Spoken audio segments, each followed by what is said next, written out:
Naisip niyo ba kung paano natin lalalaman kung ano talaga ang nangyari sa nakaraan? Pag nagbabasa tayo ng isang history book, paano tayo nakakasigurong hindi lang ito isang magandang kwento? Well, isipin niyo to. Ang kasaysayan ay isang malaking crime scene at ang mga historiador, sila ang mga detective. At dito na pumapasok yung pinakamahalagang tanong. Paano nga ba nabubuo ang isang kumpletong salaysay mula sa mga nagkalat at watak-watak na ebidensya? Halimbawa, paanong itong isang piraso ng lumang dokumento ay nagiging isang buo at detalyadong libro tulad nitong The Propaganda Movement? Dito na natin sisimulan ang ating investigasyon. Okay, handa na ba kayo?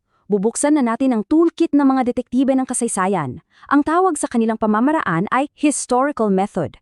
Ito mismo yung proseso para mabuo ang mga kwento ng nakaraan ng may basehan. Sabi nga ng historiador na si Louis Gottschalk, ito ay isang proseso ng kritikal na pagsusuri. Uulitin ko, kritikal. Ibig sabihin, hindi ito basta-basta paniniwala. Isa itong sistematikong proseso para sa isang objektibong interpretasyon. At ang pinakapuso ng investigasyong to, parang sa CSI lang, ay isang forensic analysis na may dalawang bahagi. Ang tawag dito, historical criticism. Dalawang step lang ang kailangan nating tandaan. Una, external criticism. Ang tanong dito, totoo ba tong hawak kong ebidensya? At ikalawa, internal criticism. Dito, ang tanong naman ay, kapanipaniwala ba yung sinasabi nito? Isa-isahin natin yan. Umpisahan natin sa unang hakbang. Paano ba natin malalaman kung ang isang dokumento o artifact ay legit o baka naman isa lang magaling na fake? Ito yung test of authenticity. Ito yung external criticism. Dito, sinusuri natin yung pisikal na katangian ng ebidensya. Tinitingnan natin kung yung papel ba, yung ink, yung lingwahe, kung tugma ba sa panahon kung kailan daw ito ginawa. Chine-check din yung history ng dokumento, yung tinatawag na provenience, para lang makasigulong hindi ito peke. So, ano-ano ba yung mga hinahanap ng mga detective natin? Well, andyan yung klase ng papel o material, yung paraan ng pag-imprenta, yung wikang ginamit, at syempre, sino raw ang may akda at kailan ito ginawa. Naghahanap din sila ng mga posibleng pagkakamali sa pagsulat o anumang senyales ng pamimiki. O sige, subukan natin. Tingnan nyo itong dalawang portrait ni Abraham Lincoln. Pamilyar, di ba? Pero suriin yung mabuti. May napapansin ba kayong kakaiba? Yun na nga. Yung nasa kaliwa, peke. Ang ulo lang ni Lincoln ang totoo dyan.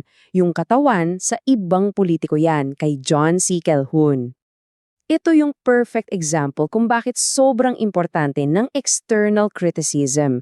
Hindi lahat ng nakikita natin ay totoo. Okay, so sabihin na natin pasado sa authenticity test. Napatunayan na nating tunay yung dokumento. Tapos na ba ang trabaho? Aba, hindi pa. Kailangan pa nating alamin kung yung laman ba nito mapagkakatiwalaan. Ito na, yung test of credibility. At dito na pumapasok ang internal criticism. Ngayon, hindi na lang yung papel ang tinitingnan natin, kundi yung mismong laman, yung kwento.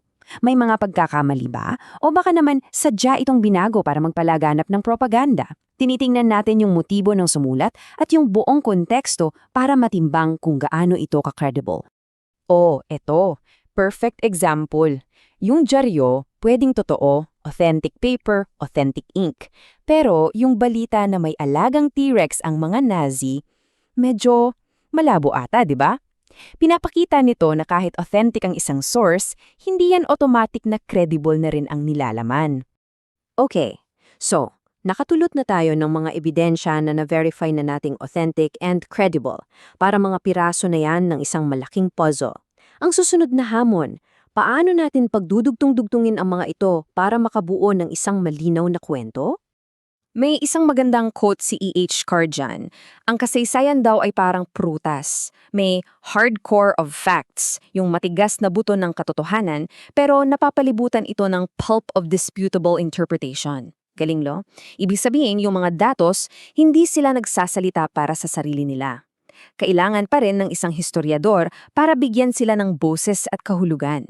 So ano ba talaga yung trabaho ng historiador? Ito yung 4 na mahalagang gawain. Una, selectivity. Kailangan niyang pumili kung aling mga fact ang importante sa kwento. Pangalawa, Analysis, sinusubukan niyang unawain ang pag-iisip ng mga tao sa nakaraan. Pangatlo, synthesis, hinahabi niya ang lahat ng datos para maging isang kwentong may saysay. At pang-apat, interpretation, kinikilala niya na pwedeng may iba't ibang paraan para tingnan ang iisang pangyayari. Pero ang investigasyon, hindi yan natatapos. Yung mismong detective toolkit, nag-e-evolve din yan. Habang tumatagal, nadadagdagan ng mga gamit at lumalabas sa mga bago at mas malalim na tanong. Dati, noong 19th century, sobrang strikto nila. Ang motto, no document, no history. Kung walang papel, walang kwento. Tapos lumipat tayo sa historicism, kung saan ang goal ay ipakita ang nakaraan kung paano ito talaga nangyari.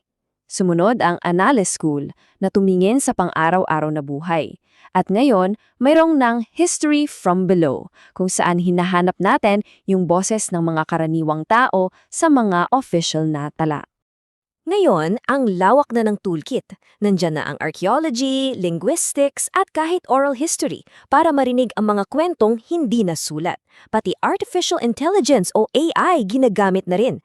Pero at ito ay isang malaking pero kahit gaano pa ka-high-tech ang mga gamit natin, ang pundasyon ay hindi nagbabago, ang mapanuring pag-iisip ng tao. Dahil kahit ang AI pwedeng magkamali, ang critical na pagsusuri ng ebidensya ang nananatiling pinakamahalaga sa lahat.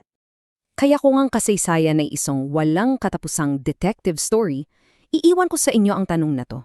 Sa mundo mo ngayon, sa lahat ng nababasa mo online, sa mga naririnig mong kwento, anong mga clues ang kailangan ng mas masusing investigasyon?